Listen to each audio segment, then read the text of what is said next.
Hello world அனைவருக்கும் வணக்கம். தாவேக்கா பொறுப்பேற்று கொஞ்ச நாள் ஆகுது. என்னப்பா செஞ்சிட்டீங்க? நிறைய கட்சிகள்லாம் வந்து இதை பண்ணிட்டீங்களா, அதை பண்ணிட்டீங்களா, ஒரே நாளில் மாற்றிட்டீங்களான்னு சொல்லியிருக்காங்க. அதுக்கு ஒரு லிஸ்ட்டு போட்டு அனுப்பிச்சிருக்காங்க. அந்த லிஸ்ட்டு என்னான்னு படிக்கிறேன். நான் சொல்லிங்க ரிப்போர்ட்டில் தான் வந்திருக்குது. ஸோ டிவிகே கோயம்புத்தூர் ஈஸ்ட் அதுலேருந்து ஒரு ஆர்டிக்கல் போட்டிருக்காங்க. மே மாதத்தில் மட்டும் மக்கள் நல பள்ளிகள் வந்து இட் இஸ் 717 மதுக்கடைகள் மூடப்பட்டது.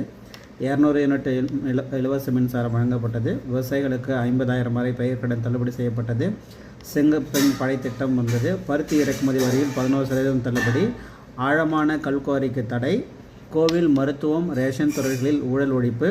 மகளிருக்கு 1000 உரிமை தொகை. தரமான அம்மா உணவகங்கள் சீரமைப்பு. குடிநீர் மற்றும் பேருந்து வசதி மேம்பாடு. மக்களுடன் மக்களாக முதலமைச்சர் ஜோசப் விஜய்கள் தமிழகத்தின் புதிய வளர்ச்சி பாதையை நோக்கி அப்படின்னு சொல்லிட்டு இப்போது அவங்க பொறுப்பேற்றது 10ஆம் தேதி. இன்றைக்கி தேதி 4 ஆகிடுச்சு. கிட்டத்தட்ட 24 நாளில் இவ்வளோ விஷயங்கள் பண்ணியிருக்காங்க. இது சின்னதாக கூட இருக்கலாம், இல்லை ரொம்ப பெருசாக கூட நீங்கள் நினைக்கலாம். இன்னும் டைம் நிறையா இருக்குது. வந்தவுடனே ஃபஸ்ட்டு ஸ்டெப்பாக பண்ணுவாங்களா, இதெல்லாம் பண்ண முடியுமா, சின்னதாக தான் இருக்குதுன்னு பார்த்தாலும் but it's a proven result. இது நீங்கள் யாராவது மறுக்கிறதா இருந்தாலும் நீங்கள் செக் பண்ணிவிட்டு ஃபேக்ட்ஸ் வந்து நீங்கள் அப்டேட் பண்ணலாம். ஓகேங்களா? ஸோ இந்த ப்ரூவன் ரிசல்ட் வந்து மக்கள் மீடியாவில் வந்து மக்களோட மக்களாகன்னு சொல்லிட்டு ட்ரெண்டிங் ஆகிட்டுருக்கு.